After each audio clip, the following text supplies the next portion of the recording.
नमस्कार दोस्तों, मैं हूं रवि और आप देख रहे हैं हमारा YouTube channel Ravikant stabiliser workshop. तो दोस्तों, स्वागत है आपका हमारे इस यूट्यूब चैनल में। और आज का वीडियो है हमारा बॉबिन साइज और कोर साइज कैसे निकालते हैं और इसका क्या कैलकुलेशन है। तो दोस्तों, इसी टॉपिक पे वीडियो है हमारा। और सबसे पहले अगर आपने हमारे इस चैनल को सब्सक्राइब नहीं किया है तो सब्सक्राइब कर लीजिए और बेल आइकन प्रेस करके ऑल पे भी क्लिक कर लीजिए ताकि वीडियो की नोटिफिकेशन आपको समय समय पर मिलती रहे। तो दोस्तों, आप लोगों के फरमाइश पे हम ये कैलकुलेशन हम आपको दे रहे हैं। तो वीडियो पसंद आए तो वीडियो को लाइक और चैनल को सब्सक्राइब ज़रूर कीजिएगा। तो चलिए चलते हैं वीडियो की तरफ और देख लेते हैं। वीडियो थोड़ा लंबा ज़रूर है, लेकिन अगर वीडियो को बिना स्किप किए अगर देखते हैं तो आपको एक एक चीज़ समझ में आ जाएगा और आपको दूसरी वीडियो देखने की ज़रूरत नहीं पड़ेगी। तो चलिए चलते हैं वीडियो की तरफ। तो दोस्तों, वीडियो का टॉपिक है हमारा आज का कोर साइज और बॉबिन साइज कैसे निकालते हैं। तो यही हमारा वीडियो का मेन टॉपिक है। तो यहाँ पे हम लिख देते हैं कोर साइज और बॉबिन साइज कैसे निकालते हैं, कैसे निकालते हैं। ठीक है, तो वीडियो का मेन टॉपिक हमारा यही है आज का। तो दोस्तों, वीडियो थोड़ा लंबा होगा ज़रूर, लेकिन एक एक चीज़ आपको अच्छे से समझ में आ जाएगी और आपको फिर इस टॉपिक पे कोई दूसरा वीडियो देखने की ज़रूरत आपको नहीं पड़ेगी। तो चलिए वीडियो को शुरू करते हैं। तो सबसे पहले देखिए, बॉबिन साइज और कोर साइज निकालने के लिए सबसे पहले तो हमें स्पेस देखना पड़ता है, यानी कि जगह देखनी पड़ती है। फर्स्ट टॉपिक जो है वो हम देखेंगे स्पेस, यानी कि जगह, यानी कि जिस जगह के लिए हम ट्रांसफार्मर डिजाइन कर रहे हैं तो वहाँ पे हमें उतनी जगह मिल रही है कि नहीं, या फिर उतना वहाँ पे जगह कितनी है। तो ये चीज़ हमें देखना होगा, यानी कि जगह कितनी है। तो जगह हमें कितना चाहिए, हमें जगह चाहिए लंबाई और चौड़ाई और प्लस में ऊंचाई भी चाहिए। ठीक है, तो यहाँ लिख देते हैं लंबाई प्लस चौड़ाई और प्लस ऊंचाई ये कितनी है। ठीक है, तो ये चीज़ हमें पहले देखना है। इसके बाद दूसरा में आ जाइए, हम ये चीज़ सेलेक्ट करेंगे कि हम ट्रांसफार्मर जो डिज़ाइन कर रहे हैं तो वो किस चीज़ के लिए कर रहे हैं। यानी कि हमें छोटा ट्रांसफार्मर डिज़ाइन करना है, बड़ा ट्रांसफार्मर डिज़ाइन करना है, या 12 वोल्ट डिज़ाइन करना है, या फिर स्टेबलाइजर का डिज़ाइन करना है, और वो भी स्टेबलाइजर में कितने केवीए का डिज़ाइन करना है। ये चीज़ हमें पहले तय करना होगा। ठीक है, तो मान लीजिए, तो ये चीज़ हमें पहले तय करना है। तो ट्रांसफार्मर का डिज़ाइन यहाँ पे लिख देते हैं, ट्रांसफार्मर का डिज़ाइन ये हमें पहले तय करना है दूसरे नंबर पे। ठीक है, और इसके बाद में तीसरे नंबर पे आ जाइए। तो तीसरे नंबर पे हमें सिलेक्शन करना होगा वायर गेज का।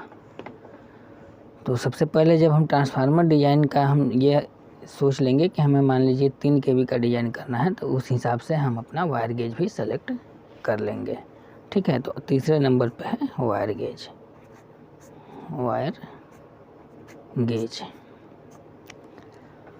वायर गेज सेलेक्ट करना होगा, इसका सिलेक्शन। और चौथे नंबर पे आता है कोर। तो जब हम कोर सेलेक्ट कर लेंगे तो इसके बाद में हम बॉबिन भी सेलेक्ट कर लेंगे, यानी कि सारा कुछ यहीं से शुरू होगा, इस कोर से, यहीं से सारा कुछ कलेक्शन हो जाएगा कोर से। तो सबसे पहले हमें क्या करना है कि हमें स्पेस देखना है। तो अब मान लीजिए जहाँ पे हमें ट्रांसफार्मर डिज़ाइन करना है, तो मान लीजिए हम 3 kV का ट्रांसफार्मर डिज़ाइन कर रहे हैं, तो हमें उसमें जगह देखना है। तो मान लीजिए लंबाई है हमारी ट्रांसफार्मर के लिए, और मान लीजिए उसमें भी और कुछ भी लगता है, सामान लगता है, जैसे रिले वगैरह किट बहुत कुछ है ऐसा सामान, मीटर वगैरह सब लगता है। तो वो सब भी लगा करके और जो स्पेस हमारा बचता है तो वो हमें स्पेस देखना है कि कितनी जगह बच रही है हमारा, इसमें कितना मोटा है, यानी कि जो ट्रांसफार्मर की मोटाई होगी तो हम कितना रख सकते हैं और कितने मोटाई में हमारी ट्रांसफार्मर आ जाएगी। और ट्रांसफार्मर की ऊंचाई अगर ज़्यादा है या कम है तो ट्रांसफार्मर की ऊंचाई भी हम उतना ही लेंगे जितना कि हमारा बॉडी ढक जाए। ठीक है, तो मान लीजिए कि लंबाई है हमारी 10 इंच, मान लीजिए जगह मिल रहा है हमें 10 इंच लंबाई में। तो यहाँ पे हम बनाते हैं दूसरा, ये मिल गया हमें 10 इंच। ठीक है, चौड़ाई मिल रही है मान लीजिए 8 इंच या 8 इंच ही पकड़ लीजिए, तो मानना है, कुछ भी मान सकते हैं। तो 8 इंच चौड़ाई मिल रही है और ऊंचाई मान लीजिए हमें मिल जा रहा है, मान के चलिए 10 इंच भी मिल जा रहा है ऊंचाई। तो ऊंचाई 10 इंच, चलिए हमें ये मिल जा रहा है। तो ये हो गया हमारा ऊंचाई और ये हो गया हमारा चौड़ाई और ये हो गया हमारा लंबाई। ठीक है, इस तरह से है। तो हमें जो ट्रांसफार्मर डिज़ाइन करना है इसी एरिया में करना है। ठीक है, और ट्रांसफार्मर हम 3 kVA के लिए जब हम डिज़ाइन कर रहे हैं तो 3 kVA में 16 नंबर की वायर लगती है। तो वायर गेज हमारा कौन सा हो गया, 16 नंबर। 16 नंबर की हम वायर ले लिए और कोर हमें सेलेक्ट करना है कि कोर हम कौन सा लें कि जिसमें कि हमारी 16 नंबर की पूरी वायर आ जाए। ठीक है, तो 16 नंबर की वायर लेते हैं और इसमें हम क्या करेंगे कि सबसे पहले, अब देखिए कोर हम आपको दिखाते हैं कि इसका फार्मूला क्या है। तो ये देखिए ये कोर है, ये 3 नंबर का। तो ये आपको भी पता है कि 16 नंबर की वायर 3 नंबर के कोर में नहीं आएगी, क्योंकि 3 नंबर का कोर जो है बहुत छोटा है। ठीक है, लेकिन वायर इसमें आएगी, वायर इसमें आएगी और ट्रांसफार्मर की जो मोटाई होगी वो बहुत ज़्यादा होगी। कम से कम अगर 3 नंबर में अगर बनाएंगे तो ट्रांसफार्मर की लंबाई आपकी हो जाएगी मोटा मोटी, मान के चलिए 10 इंच के आसपास हो जाएगी, 8 इंच 10 इंच के आसपास होगी। तो इसके लिए कैलकुलेशन कैसे करेंगे, तो देखिए कैलकुलेशन इसका होता है बॉबिन का, कोर भी सेलेक्ट हो जाएगा और बॉबिन भी सेलेक्ट हो जाएगा। तो चलिए इसे पलटी कर देते हैं पहले और फिर हम आपको दिखाते हैं। तो देखिए कोर में क्या करेंगे कि सबसे पहले हम जो फार्मूला है हम लोग का टर्न निकालने का TPB, तो वो है चौड़ाई, बीच वाले पट्टी की चौड़ाई चाहिए। ठीक है, लेकिन टर्न निकालने के लिए इसमें कितनी टर्न आएगी इसके अंदर ये हमें देखना है। तो ये हम टर्न अगर निकाल लेंगे कितनी टर्न आएगी, तो बॉबिन का साइज़ हम सेलेक्ट कर लेंगे कि बॉबिन हमारा कितना लंबा होगा, यानी कि ट्रांसफार्मर की मोटाई हम समझ सकते हैं कि कितना ट्रांसफार्मर की मोटाई हम रखेंगे तो हमारा ट्रांसफार्मर बन जाएगा और 16 नंबर की वायर हमारी पूरी इसके अंदर आ जाएगी। तो इसके लिए हमें क्या करना होगा कि हमें ये लंबाई चाहिए, ये लंबाई इस बीच वाली पट्टी की लंबाई है इस तरह से, और ये जो है इसका ये चौड़ाई चाहिए। ठीक है, तो इसकी लंबाई बीच वाली पट्टी की और ये किनारे वाले की अगर हमें चौड़ाई माप लेंगे तो हमें पता चल जाएगा। क्योंकि देखिए 16 नंबर का वायर जो है 16 नंबर वायर। तो किसी भी वायर का 16 नंबर का ही नहीं, किसी भी वायर का मोटाई mm स्क्वायर में आपको मिल जाएगा। ठीक है, mm स्क्वायर में मिल जाएगा, इसका माप होता है। और mm स्क्वायर का मतलब है कि जो 16 नंबर की वायर है, तो देखिए ये 16 नंबर की वायर है, हम रखे हैं थोड़ा सा कट करके, तो इसकी जो मोटाई है, और ये देखिए ये बॉबिन है, तो इसमें क्या करना है कि इसमें जब हम रखेंगे इस तरह से, तो ये कुछ तो जगह घेरेगा, ये जगह घेरा, तो ये दिखा देते हैं, मान के चलिए ये, तो ये जितना जगह घेरा, ये वाला देख सकते हैं, तो ये जो जगह घेरा उसका माप mm स्क्वायर में आपको चार्ट में मिल जाएगा, इसका चार्ट आता है। ठीक है, तो इसका जब मोटाई का माप मिल जाएगा, और जो चार्ट आपको कहाँ मिलेगा ये भी बता दें। चार्ट आपको मिल जाएगा, अगर मान लीजिए आप काम करते हैं तो जहाँ से वायर लेते हैं ख़रीदते हैं, तो वहाँ उस दुकान से भी मिल जाएगा चार्ट आपको। अगर वहाँ से नहीं मिलता है तो यूट्यूब पर भी बहुत से हैं, तो यूट्यूब पर भी सर्च करेंगे तो चार्ट आपको मिल जाएगा, जिसके हर वायर की मोटाई mm में लिखी रहती है। ठीक है, तो अब हम कैलकुलेशन करेंगे इसी तरह से। तो मान लीजिए ये 16 mm की वायर है, और इसका तो माप नहीं पता है, अब देखना पड़ेगा, याद नहीं है हालांकि। तो चलिए हम मान लेते हैं 1 mm, तो मान लेते हैं, माना 1 mm। ठीक है, मान लेते हैं 1 mm इसका जो मोटाई है 1 mm है। चलिए, और इसकी हम लंबाई मापते हैं, तो इसकी लंबाई माप लेते हैं। तो देखिए इस तरह से मापेंगे, और लंबाई इसकी ये देखिए, तो इसकी जो लंबाई है लगभग 45, 46, 47, 48 mm है। तो जब ये 48 mm इसकी लंबाई है, तो पहले इसको बता दें, फिर हम आपको बताते हैं ये वाली। तो 48 mm इसकी लंबाई है यहाँ से यहाँ तक। तो जब हम बॉबिन में डालेंगे तो 1 mm या 1.5 mm मोटा ये भी होगा, तो इसको छोड़ देंगे, और फिर नीचे वाला भी उतना ही छोड़ देंगे जितना ये है। यानी कि मान के चलिए कि 1.5 mm इससे छोड़ देंगे, 1.5 mm इसे छोड़ देंगे, तो मान के चलिए कि 2, 2, 4 mm, तो 4 mm हम इसे छोड़ देंगे, यानी कि हम यहाँ से गिनेंगे। ठीक है, यहीं से माप लेंगे, और यहाँ से हम आएंगे यहाँ तक। ठीक है, यहाँ से यहाँ तक आएंगे, और इसी तरह से यहाँ से यहाँ का माप लेंगे इसका, क्योंकि इसी में हमारी वायर आनी है। तो इसका है लगभग, ये देख सकते हैं ये कितना है, 15, 16, यानी 16 mm। तो 16 mm है, तो इसमें भी हमें छोड़ना पड़ेगा, क्योंकि जब हम इसमें डालेंगे तो 1-2 mm ये है, और इधर से भी हमें 1 mm का गैप रखना पड़ेगा, तभी हमारी थोड़ी इसके अंदर जाएगी। जब इसमें हम वायर लपेट लेंगे तो 3 mm इसमें भी कम कर देते हैं। तो ये जो हो जाएगा हमारा 3 mm, अगर इसमें कम करेंगे तो 16 है, तो ये हमारा हो जाएगा 3 mm हम इधर से कम कर दिए, तो ये हो गया हमारा 13 mm। 13 mm, ठीक है, 13 mm ये हो गया।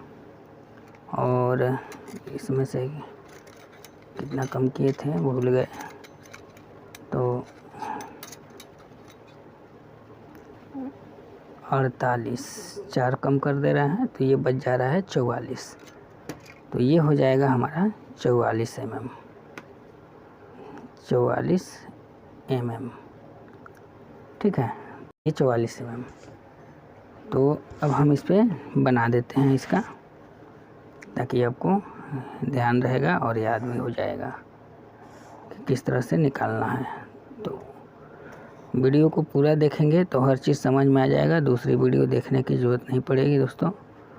और आप भी निकाल लेंगे बोबिन साइज़ और कोर साइज़ कैसे निकालते हैं।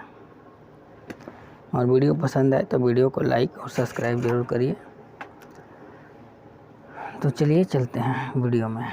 तो ये है हमारा ये बीच वाली पट्टी की लंबाई जो है ये वाली 44 mm हम सेलेक्ट किया है, 44 mm।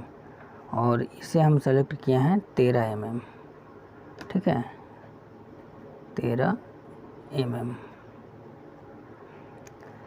तो अब देखिए जो वायर की हमारी मोटाई है वो है, मान के चले हैं हम 1 mm। तो 1 mm है, तो ये जब कोर है तो हमें इसी कोर में वायर लपेट के देख लेना है। तो देखिए इस तरह से वायर जब हम इसके अंदर लपेटेंगे इस तरह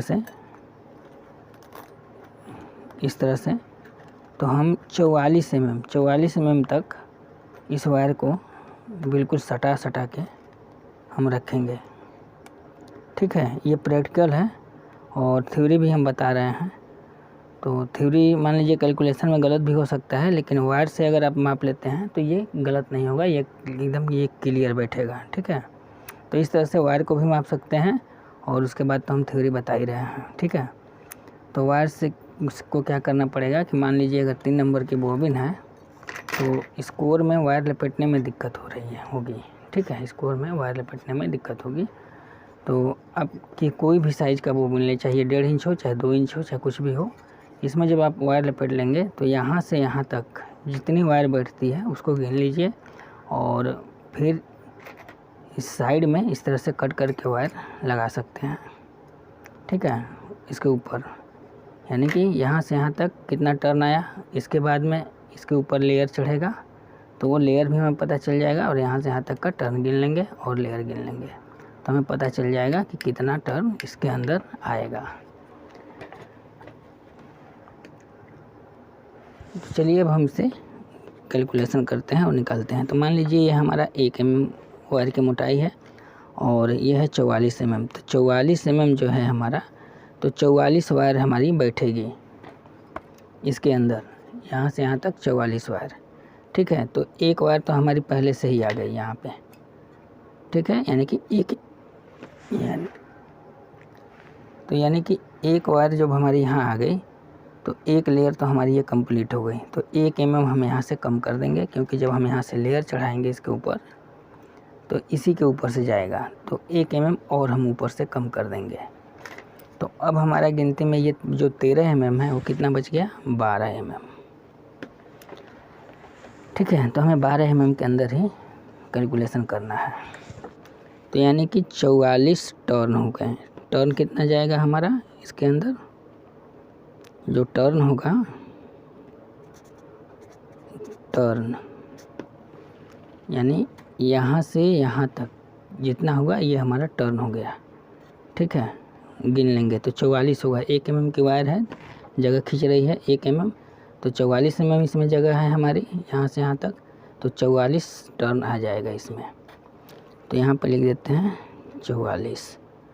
और इसके बाद में जब इसके ऊपर हम लेयर चढ़ाएंगे तो ये जो इसका जो हाइट बन रहा है हमारा वो बन रहा है 12 mm।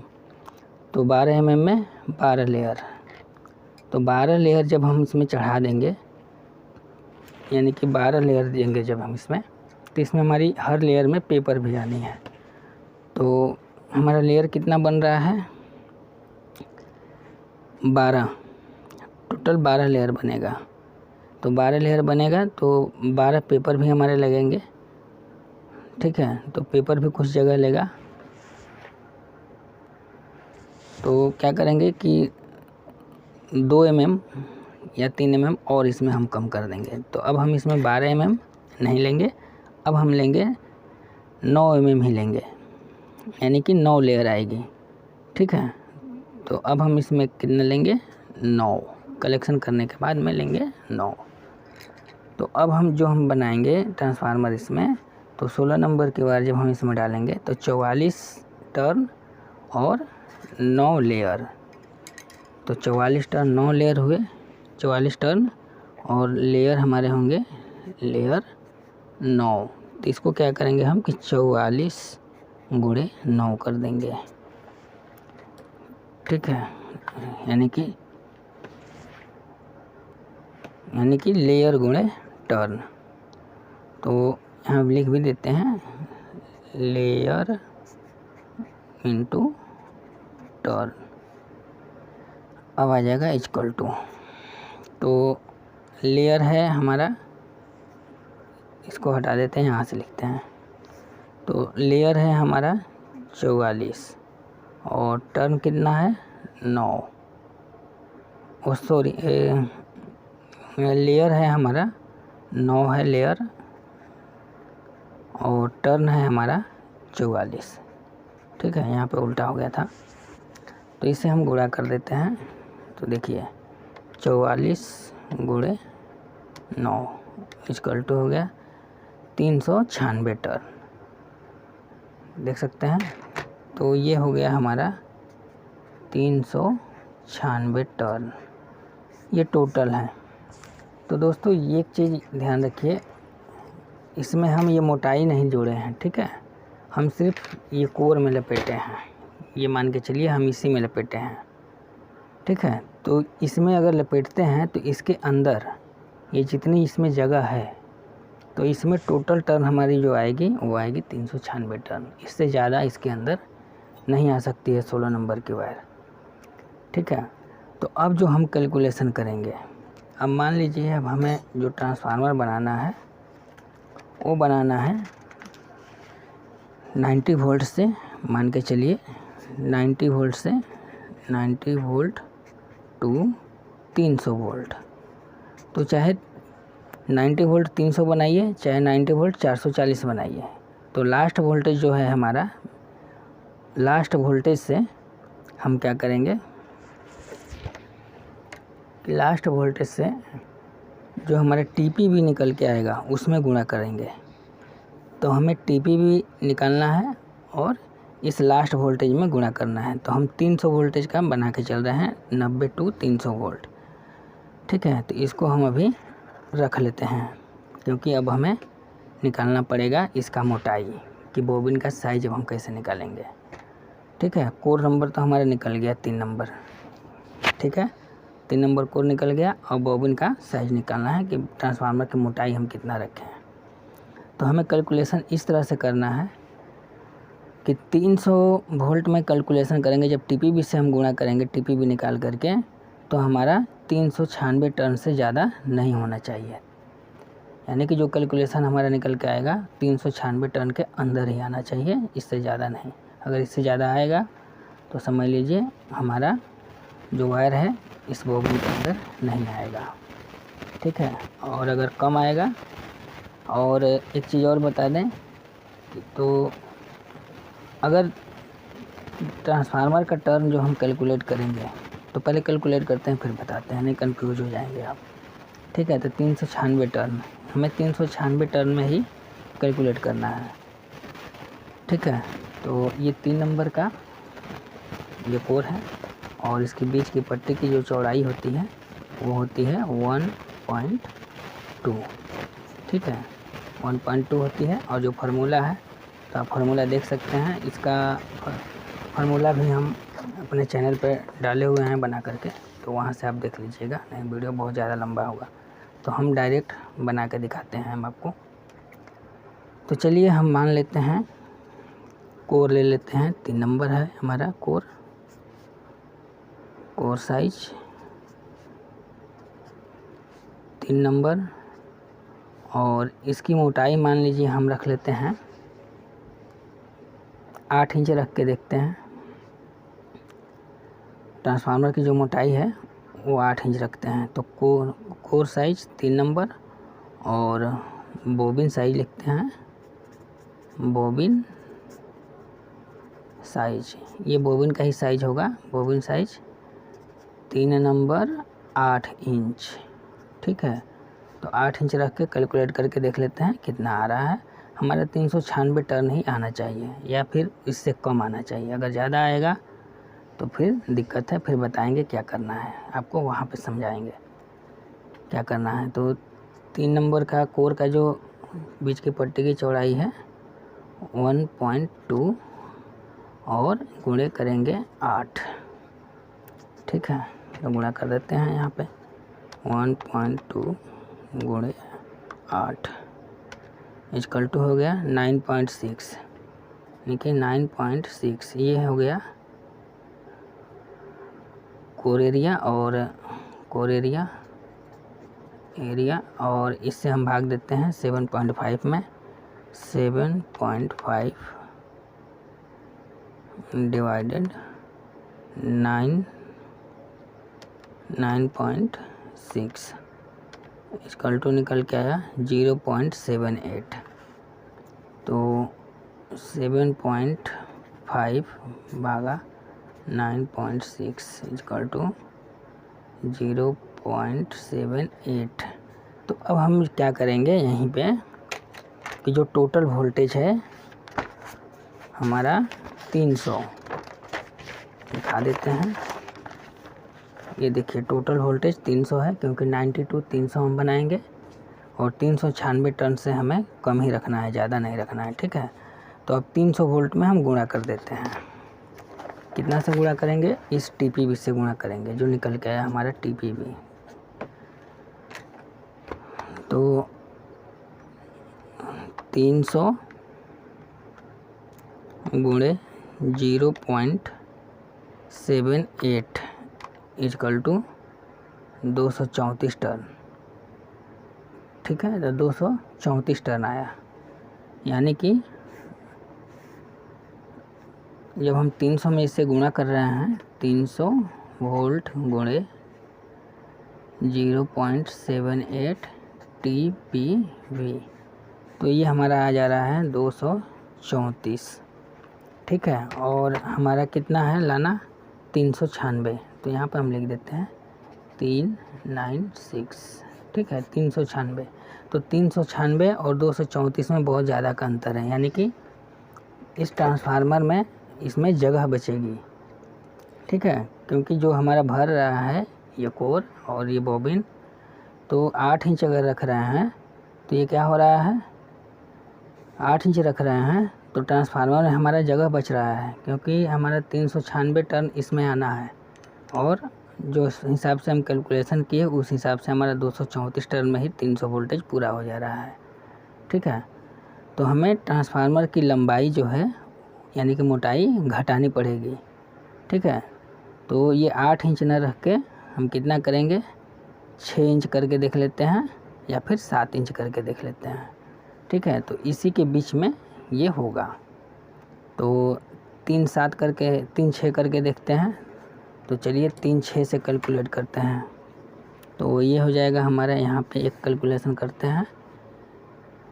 3 number 6 inch. ठीक है, 3 नंबर 6 इंच से अगर कैलकुलेशन करते हैं तो ये हो जाएगा 1.2 इंटू 6 इक्वल टू हो गया 7.2। तो ये हो गया 7.2 हमारा कोर एरिया और इस 7.2 को हम 7.5 डिवाइडेड 7.2 इक्वल टू हो जाएगा 1.04। अगर इसे हम भाग दे रहे हैं तो हो रहा है 1.04 TPV हुआ। और अब हम इसे 300 में क्या करेंगे गुणा करेंगे। 300 गुणे 1.04, अब जो आएगा वो हमारा टर्न होगा। तो 300 गुणे 1.04 इक्वल टू हो गया 312। तो ये देख सकते हैं ये कैलकुलेशन जो है ये हमारा लगभग ठीक है, 312 हो रहा है और फिर भी हमारा इसमें जगह बचेगा। तो हम इसमें 6 इंच किए हैं, तो 3 नंबर 5 इंच करके देखते हैं। तो हालांकि इसमें जगह नहीं बचेगा, 3 नंबर 6 इंच ही हो जाएगा, क्योंकि इसमें पेपर भी आनी है। और अगर आप टाइट बाइंडिंग करते हैं तो ठीक है, और नहीं अगर टाइट बाइंडिंग आप नहीं कर सकते हैं तो आप 3 नंबर 6 इंच रख सकते हैं। और अगर टाइट बाइंडिंग कर लेते हैं तो 3 नंबर 5 इंच में भी ये 16 नंबर की वायर आ जाएगी। तो दोस्तों देखिए, इससे मिलता जुलता ये कैलकुलेशन है। तो एक चीज़ यहाँ पे ध्यान दीजिए कि अगर ट्रांसफार्मर की मोटाई लिख देते हैं, अगर ट्रांसफार्मर की मोटाई अगर बढ़ाएंगे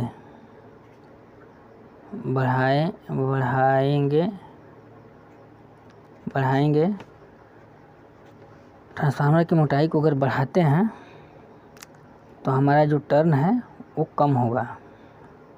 बढ़ाते हैं तो टर्न कम होगा, और ट्रांसफार्मर की मोटाई घटाते हैं तो हमारा टर्न ज़्यादा होगा। और ट्रांसफार्मर की मोटाई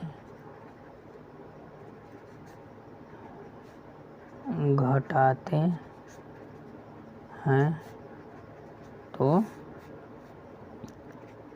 टर्न ज़्यादा होगा।